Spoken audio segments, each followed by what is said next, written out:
Hey everyone, this is a clip from a recent episode of the Men of Steel podcast where we talk about Superman and Superman adjacent topics. If you enjoy this clip, check out the podcast. You can find it at certainpov.com or wherever you get your shows. This show is so good at yes-anding in a way, like, once you know how little they knew what they were doing in the pilot, like, it fits so goddamn well. When you get to the end of season 1 and you see all the machinations of Tarantulas and Megatron and, like, how it plays out and all that, like, oh, that's all really good. And you get to the shit at the end of season 2 where it's like, oh man, it's G1 Transformers and they're all there. But they didn't know shit about Transformers when they made the show. They didn't know what they were doing. They were told, make a fucking show with these toys. These are the Reboot guys. Yeah. Even the pilot is a perfect example of how they yes-anded from the beginning. Because I think you look at the pilot episodes compared to the third episode, and you see that within the pilot, there is so much more of transforming has to come with the full they have an activation beast mode code, or Cheetor maximize and then lengthy transformation sequence. And from as early as episode 3, they're like, okay, we can cut down on the dramatic yelling at the sky and then stock footage. That's not the tone that's working for us. Let's minimize that a bit. I think it's interesting to see how much more expositional dialogue is in that first episode or two, in a way that works great, like you said, to set up like economy of storytelling to set the stage in 1 or 2 episodes. But the format of dialogue changes so much by the third episode. Yeah, I mean, like, obviously, it's like kind of nice in the first episode to have them all do individually their like activation codes where they say their full name and then like what team they're on if they say maximize or terrorize, and go through that. Also establish that it's just a code word that they can just change because Dinobot does it, which is a nice detail there. Like, that's fun. Like, that's Power Rangers for you. Changes his tattoo. Yeah, like that's cool. Yeah. Like, it's the 90s. We were suckers for it then. I'm still a sucker for it now.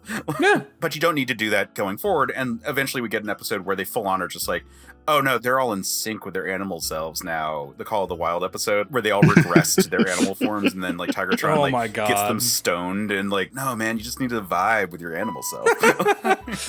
But that does allow for like really cool moves like Rat Trap, like rolling as a rat and then like standing up as a robot and shooting things. All those kind of maneuvers that really come into play in the second half of the season, which also goes for like what kind of choreography can they do. In the early episodes, if you're really paying attention, even some of the shots where it's like a different angle, it's still the model in the same motion. They can move the camera around, but the gunfire motions are oftentimes the same animation, just like move which angle that they're looking at the model from.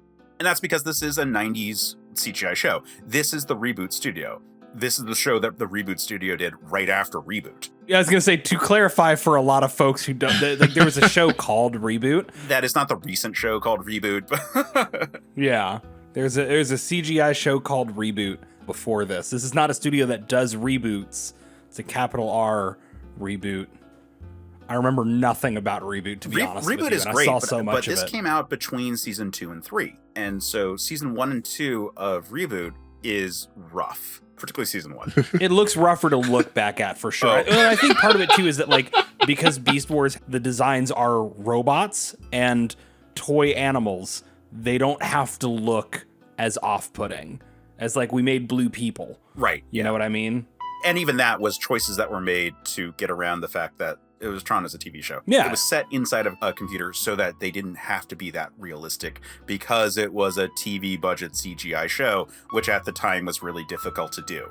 Side note, there is a call out to Reboot, which is one of the catchphrases for the main character, which is, there's just no pleasing some people. Optimus Primal says to Rat Trap at one point early in the pilot. Yeah, I remember that line.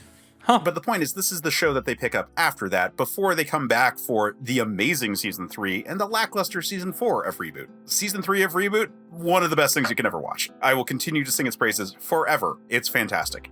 But this show is like very clearly part of this like phase of a group of people learning to work with their budgets and using the restrictions of the medium that they're working in to jumpstart creativity.